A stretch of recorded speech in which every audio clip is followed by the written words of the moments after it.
Newton के sir पर Apple क्या गिरा, हमारा तो काम ही बढ़ गया, बिकॉज उन्होंने डिस्कवरी कर दी ग्रेविटेशन की। एंड आज हम पढ़ रहे हैं इस सिलेबस में ग्रेविटेशन।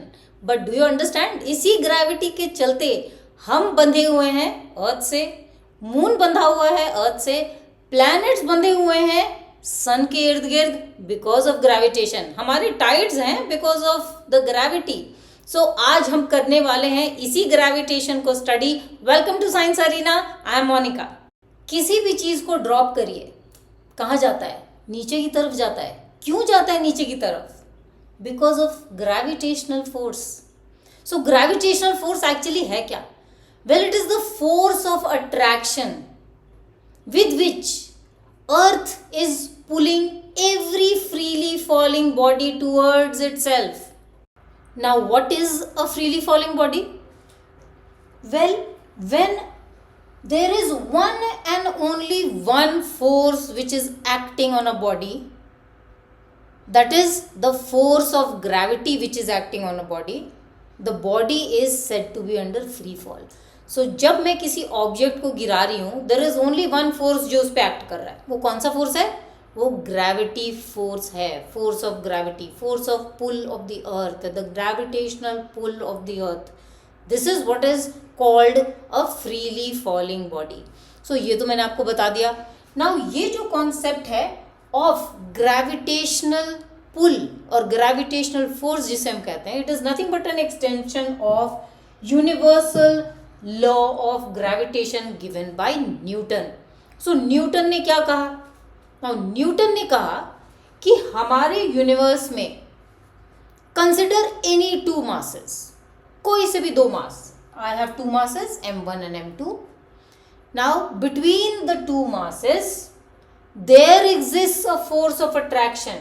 सो इन मासेस के बीच में there is a force of attraction, and this force of attraction is directly proportional to the product of masses। यानी कि m1 पहले बॉडी का मास है, m2 दूसरे बॉडी का मास है। सो ये जो force of existence, force of attraction exist कर रही है between the two masses, let us call them a and b। Now this force of attraction is directly proportional to the product of masses and inversely proportional है to the square of the distance between them। so that means अगर a and b के बीच का distance है r, so the force of attraction is inversely proportional to the square of r।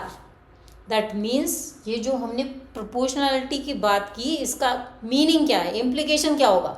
well, जैसे जैसे the product of masses is going to increase, बढ़ेगा, तो force automatically दोनों के बीच का अट्रैक्शन फोर्स बढ़ेगा। जैसे जैसे distance between A and B increase होगा, well the force of attraction is going to decrease. So यहाँ पे एज अ रिजल्ट क्या होने वाला है? We just said that the force of attraction is directly proportional to masses, force of attraction is inversely proportional to the square of the distance between A and B। then अगर मैं 1 and 2 को combined form में लिखूं तो क्या मिलेगा मुझे? Force is directly proportional to product of masses, inversely proportional to the square of the distance. अब मैं क्या करने वाली हूं? वेल, प्रोपोर्शनैलिटी साइन को हम हटाएंगे और सब्सटीट्यूट करेंगे by an equal to sign. तो क्या मिलेगा मुझे?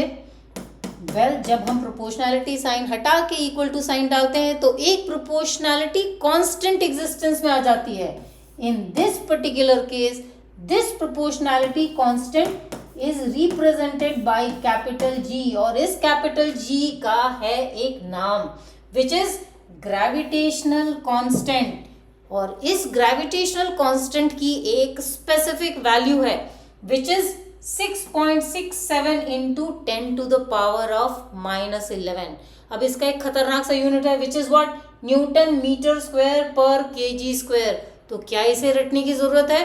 वेल, इसे रटने की बिल्कुल जरूरत नहीं है, क्योंकि मैं अभी आपके लिए करूंगी इस ऐसा यूनिट को आपके लिए derive. So let us check this out. इस G की SI यूनिट को डिराइव करने के लिए G को मुझे बनाना पड़ेगा subject of the formula. So G को बनाते हैं हम subject of the formula. So G is equal to, so bring the rest of the notations here on the left side. तो क्या हो जाएगा, we will get F into M1 M2 by r square. अब करना क्या है, हर एक फिजिकल क्वांटिटी की SI यूनिट सब्स्टिट्यूट करनी है. तो मुझे मिल जाएगी SI unit for G is equal to, force का क्या हो गया SI unit, newton. M1 and M2 are masses, correct. So kilogram into kilogram. And what is R square, R is nothing but a distance. Distance की SI unit क्या होती है, metre.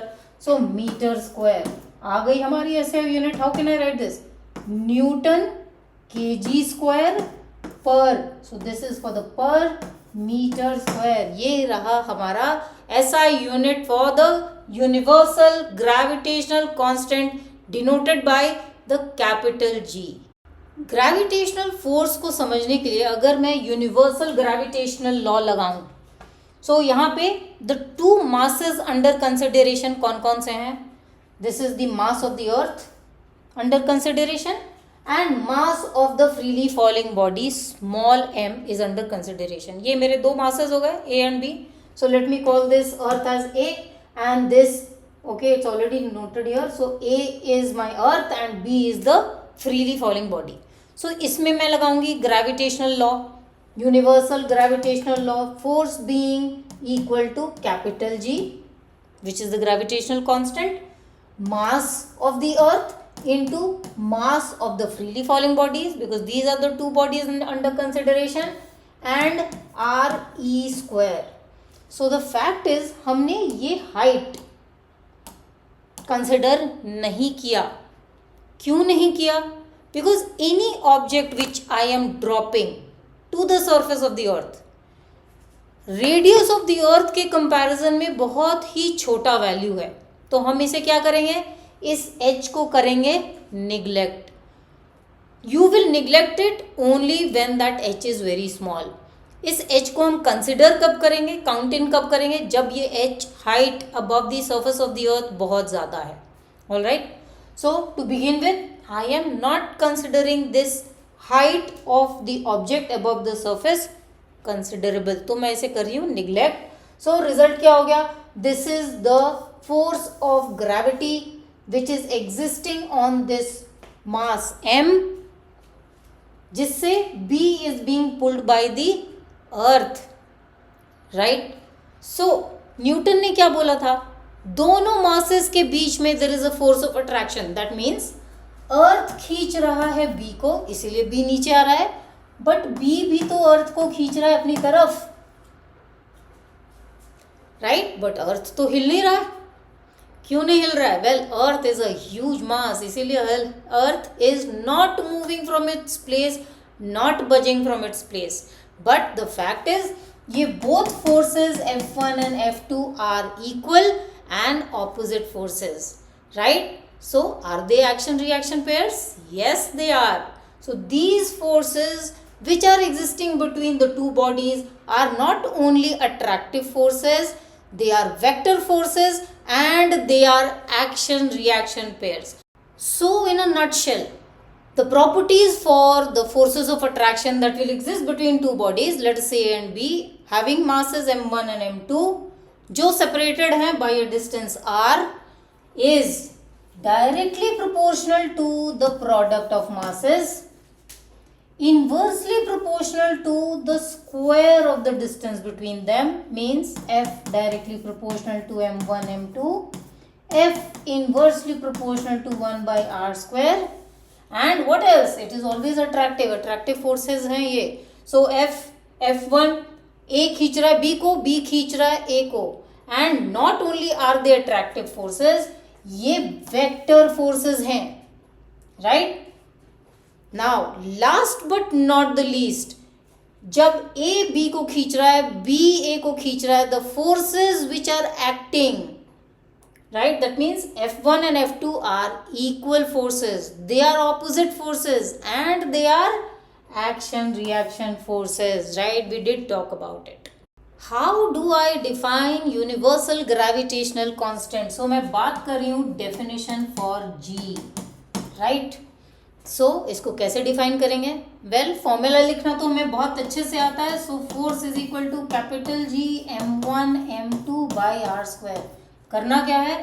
Well capital G को subject of the formula बनाइए. So capital G is equal to transfer all of this to the left side. सो क्या हो गया? Alright, F into r square by m1 m2. Well इससे कैसे मिलने वाला है हमारा definition?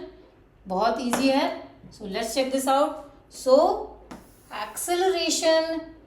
gravitational constant is defined as the force of attraction that exists between unit masses separated by unit distance between them. This is the definition for universal gravitational constant. So रटने की मुझे बिल्कुल ज़रूरत नहीं थी, समझना is more than sufficient. Acceleration due to gravity. अब ये एक ऐसा कॉन्सेप्ट है जो है तो सिंपल, लेकिन आई कैन बेट बहुत सारे बच्चों को ये समझने में दिक्कत होती है कि what it actually implies. So आज इसे करते हैं हम full and finally settle. So let us understand what acceleration due to gravity is. अब मैं इस डेफिनेशन को आराम से वर्बली आपके लिए रीड आउट कर सकती हूँ, बट पहले समझते हैं फिर हम इसे करेंगे read out. So let us understand what acceleration due to gravity actually means. So here we have an object being thrown. So इस पोजिशन पे, टॉप मोस्ट पोजिशन पे मैं क्या कर रही हूँ? I am just dropping it like that, right? So what is the initial velocity at this point? The velocity is 0, right? I have just held it in my hand and letting it go. So initial velocity कितनी है? 0. Now after 1 second क्या हुआ? After 1 second its velocity became 9.8 meter per second. So in 1 second it was 9.8 meter per second. In the second it was 2 times 9.8. In the third second it was 3 times 9.8. 4 times 9.8, so on and so forth till it hits the ground. कहने का मतलब क्या है? Well, every second the velocity is changing. And acceleration क्या होता है? Rate of change of velocity. अब ये rate of change of velocity जो हो रही है, वो हो रही है under Earth's gravitational pull. इसीलिए इस acceleration को हम बोल रहे हैं acceleration due to gravity. सो ये पोजीशन है जहां अब हम डिफाइन कर सकते हैं एक्सेलरेशन ड्यू टू ग्रेविटी को. So what is acceleration due to gravity? The rate at which the velocity of the freely falling body increases under the gravitational pull is defined as acceleration due to gravity.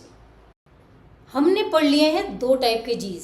That means small g which is acceleration due to gravity and of course capital G which was universal gravitational constant. और हम करने वाले हैं इस relationship, that means a relationship between small g and capital G को understand.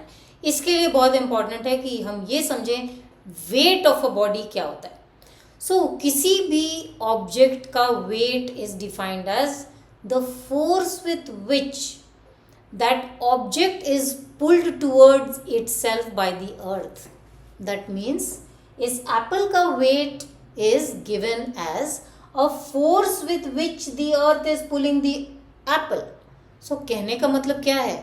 Isn't it exactly the same as the universal gravitational law, which is nothing but a force of attraction between the two objects? So exactly यही होने वाला है. So पहले लिख लेते हैं what is weight of this apple going to be? Weight is nothing but a force. And what is this force? It is mass into acceleration. And यहाँ पे इस particular case में what is the acceleration acting on this apple? Well, it is acceleration due to gravity. So m into g. So this F is nothing but m into g. And universal gravitational law के हिसाब से what is the force that is existing between any two masses? Well, that force is nothing but capital G, mass of earth into mass of the falling body by radius of earth square. अब ये दोनों forces तो same ही है ना, तो क्या करने वाले हैं हम, इनको equate. So from 1 and 2 I am going to equate the two forces which are equal. So m into acceleration due to gravity is equal to capital G capital M small m by r e square. अब क्या हो गया, well small m तो चला गया. So what is the result of it? So I can very well say that acceleration due to gravity is equal to capital G mass of earth by radius of earth square. So ये आ गया हमारा relationship between small g and capital G. So बच्चा लोग, this derivation is a star question and you should know how to derive it. अब इस derivation से एक और aspect निकल कर आ रहा है, वो क्या है, that the acceleration due to gravity is independent of the mass of the falling body. अब इसका क्या मतलब है, so मैं अपने बालकनी में खड़ी हो जाऊं, एक हाथ से मैंने फेदर लिया हुआ है, दूसरे हाथ में मैंने स्टोन लिया हुआ है, मैंने दोनों को साइमल्टेनियसली एक साथ रिलीज कर दिया. My question is which object is going to hit the ground first. My answer is they will hit the ground at the same time. अब लोग मुझे बोलेंगे कि ये पागल हो गई है बट फिजिक्स यही बोलता है, राइट. सो फिजिक्स कुछ बहुत ऊटपटांग सी बातें करता है. So what I am talking about is an ideal condition. Ideal condition means I am throwing the two objects in vacuum. So I am not considering any air around me. So this is not a practical condition. So practically तो दोनों कभी भी साथ नीचे ground को hit नहीं करेंगे, right. Feather will come very late post the stone has hit the ground. But physics बोलता है that under ideal conditions means when there is no air around, I am talking about vacuum, then the feather and the stone are going to hit the earth at the same ground. Why so? Because acceleration due to gravity, which is independent of the mass of the falling body. इस statement की justification के लिए मैं वापस से उसी derivation पे जाऊंगी where I said that the force was equal to capital G mass of earth, mass of the object by radius of earth square, and that same force was also equal to m into G. So what we did was we said that equating the two equal forces, that means capital G m into m by r e square is equal to m into G. अब net result क्या किया हमने, दोनों masses को हमने कर दिया cancel. ये किस चीज के मासेस थे, ये उसी एप्पल का मास था जो अर्थ के ऊपर गिर रहा था. सो ये तो कैंसिल आउट हो गया. तो हाउ डिड इट मैटर कि एप्पल गिरा था या फेदर गिरा था या स्टोन गिरा था. So that is the meaning of the statement that the acceleration due to gravity is independent of the mass of the falling body. जब masses cancel ही हो गए, how does it matter क्या गिर रहा है. So which is why we can say that from this formula the acceleration due to gravity is independent of the mass of the falling body. So I have just said that feather और stone दोनों earth को same time पे hit करने वाले हैं under ideal conditions. If I ask you what is the acceleration due to gravity on earth, हमारा एक ही answer है. Well, acceleration due to gravity is 9.8 meter per second square. But क्या ये acceleration due to gravity earth के हर जगह के लिए fixed है? Answer is no. So acceleration due to gravity on earth itself changes, right? अब ये कैसे change करता है इसे समझ लेते हैं हम थोड़ा. So as we move higher from the surface of the earth, means जैसे जैसे हम ऊंचाई पे जाते जाएंगे, so from the surface of the earth अगर हम माउंटेन्स पे चले जाएंगे, acceleration due to gravity decreases. So g की वैल्यू कम हो जाती है. Now what about the value of acceleration due to gravity as you go deep down from the surface of the अर्थ. सो जैसे जैसे हम towards the centre of the अर्थ जाने लगते हैं, the acceleration due to gravity of earth again decreases, and believe it or not, centre of the अर्थ पे gravity की value होती है 0, राइट. सो अगर ग्रेविटी सेंटर ऑफ द अर्थ पे हो गई है 0, तो हमारा वेट भी अर्थ की के सेंटर पे हो जाने वाला है 0, राइट. बिकॉज वेट क्या था, weight was force and force was mass into acceleration due to gravity, and g अगर 0 हो गया तो वेट ऑटोमेटिकली 0 हो गया at the centre of the अर्थ. तो ये तो बात हो गई ऊपर जाने की और अंदर जाने की. Now even on the surface of the earth itself, अगर हम पोल्स की बात करें और इक्वेटर की बात करें, सो दोनों जगहों पे द ग्रेविटी इज डिफरेंट. पोल और इक्वेटर पे ग्रेविटीज अलग क्यों होती हैं, अब ये देख लेते हैं किस पे ज़्यादा है किस पे कम है. So our earth is not a perfect circle, right. Flattened है पोल्स पे. सो अगर फ्लैटेंड है पोल्स पे, सो नेचुरली ये जो पोलर डायमीटर है वो स्मॉलर है as compare to equatorial diameter, right. So अगर हम यूनिवर्सल ग्रेविटेशनल लॉ लगाते हैं, देन क्या होने वाला है, अगर the radius, so the radius at the equator is more, तो force will be less. Force less है, फोर्स क्या होता है, मास इनटू एक्सेलरेशन होता है. So that means acceleration will be also less. So acceleration due to gravity at the equator is less. Now radius at the pole is less, lower than the equatorial one. Therefore the force at the pole will be more, because inverse relationship है force में और distance में, right. So what will happen, that will mean that the acceleration due to gravity at the pole is more. सो अगर खुद को खुश करना हो तो कहाँ वेट लेना चाहिए हमें, इक्वेटर पे. क्यों इक्वेटर पे, क्योंकि एक्सेलरेशन ड्यू टू ग्रेविटी कम है इक्वेटर पे, तो हमारा वेट कम आएगा. फोर्स की SI यूनिट होती है newton, we all know this. Now there are more units of forces. अब इन यूनिट्स को हम बुलाते हैं ग्रेविटेशनल यूनिट्स ऑफ फोर्स. अब ये ग्रेविटेशनल यूनिट्स ऑफ फोर्स क्या होते हैं, well you have kilogram force and the gram force. Now let us express these units in the SI unit. So 1 kilogram force is nothing but equal to 1 kilogram multiplied by acceleration due to gravity. उसकी value क्या होती है, 9.8 meter per second square. So we have this 1 kilogram force equal to 9.8 Newton. And what about 1 gram force? 1 gram force is 1 gram multiplied by the CGS unit of acceleration due to gravity, which is 980 centimeter per second square.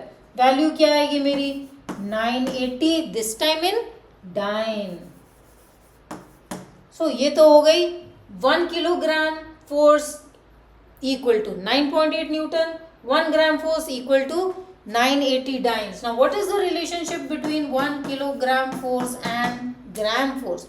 So 1 kilogram force is equal to 1000 gram force.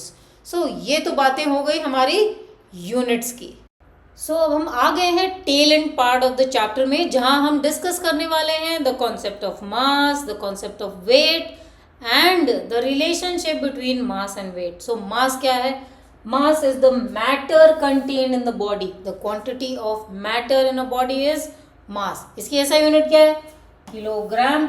It is a scalar quantity. Scalar quantity का मतलब ये हुआ भाई हमें direction डालने की जरूरत नहीं है फॉर इट्स कंप्लीट रिप्रेजेंटेशन. और does this mass change from place to place, answer is no. So किसी भी ऑब्जेक्ट का मास रिमेन्स फिक्स्ड, चाहे आप अर्थ पे रहिए, चाहे आप सैटर्न पे रहिए, चाहे आप मून पे चले जाइए या फिर अर्थ पे कहीं और चले जाइए. The mass of an object remains intact, it does never change. Alright, and the instrument which we use for the measurement of mass is a beam balance, right? So I can certainly say that mass of a body can never be zero. Naturally if a body exists it will have mass. Why so? इसके definition में है is a quantity of matter contained in a body. So matter अगर है तो भाई mass है. All right, so let us understand what weight is. Weight is the force with which the earth attracts a body towards itself, right? So weight, जैसा कि हमने पहले भी बात करी थी, weight is nothing but a kind of a force. So if it is a force, so force क्या होता है? Force is nothing but mass into acceleration. And in this particular case, the acceleration is what? Mass into gravity, because that is the acceleration which the earth exerts on any freely falling body. So weight is nothing but m into g, right? So which of these two, mass या weight, किसी का ज़्यादा होता है, depends upon gravity. Mass तो certainly fixed है for a particular body, but weight change होने वाली है. क्यों weight change होगा? Because gravity changes. Gravity is not a fixed value, right? We just talked about it. So weight changes from place to place while mass does not, right? So weight does change. Can weight be zero? Yes, of course weight can be zero. कब zero हो जाएगा? जब acceleration due to gravity zero हो जाएगी. और कब zero होती है? जब आप center of the earth पे होते हो तो weight हो जाती है zero, right? Now, so weight is a vector quantity. क्यों weight vector quantity है? Because direction is important. All right. So now talking about the SI unit is Newton. So what is the instrument I am using to measure weight? वो है spring balance. And last but not the least, the relationship between mass and weight which we just wrote. So weight is equal to m into g, means mass into acceleration due to gravity. अगर हमारा weight अर्थ पे 60 Newton है तो moon पे हमारा weight कितना है? Well, only 10 newton. Feel good factor. ऐसा क्यों है? Well, because acceleration due to gravity on moon is 1/6 that on earth. So इसे अब हम करने वाले हैं डिराइव और understand. So let us begin by saying that now this is something which we have done before, that acceleration due to gravity, let us say on earth, is given by capital G mass of earth by radius of earth square. ये relationship किया था हमने, ये mathematical relationship किया था between small g and capital G, in case you have forgotten. So now this is my acceleration due to gravity on earth. Now suppose मैं moon पर हूँ, so gravity on moon will be given by capital G mass of moon by radius of moon square. अब a fact check. The mass of earth is approximately 100 times mass of moon and the radius of earth is 4 times the radius of moon. अब इसी fact को हम use करने वाले हैं to find the weights, compare the weights on the two planets, I mean on earth as compared to moon. So now how do we go about doing it? So from 1 and 2 करना क्या है? GE by GM is equal to capital G mass of earth by radius of earth square and capital G mass of moon by radius of moon square. G तो भाई चला गया. अब क्या, थोड़ा कलरफुल बनाते हैं. So what would I get? I would get mass of earth by radius of earth square divided by this means into radius of moon square by mass of moon. अब क्या करना है? अब हमें one mass form and one radius form में express करना है. सो या तो मैं अर्थ के मास और रेडियस को चेंज कर दूं या फिर मून के मास और रेडियस को चेंज कर दूं in terms of earth. So whatever suits us is good. What do I do now? So मैं काम करती हूँ, I would write the mass of earth and replace it by 100 times mass of moon. So I would write mass of earth as 100 times mass of moon. Radius of earth is 4 times radius of moon का whole square. And I have radius of moon square by mass of moon. Mass of moon तो गया. So what do I have? 100 times radius of moon square divided by 4 square is 16. Radius of moon square चला गया भाई. So what is 100 by 16? 4 4s are 16. 25. So 25 by 4 is 6 and 1 by 4. So I can write it down as approximately 6 times. So what have I to write down here? So gravity on earth by gravity of moon is 6 times. So 6 by 1 is what I mean.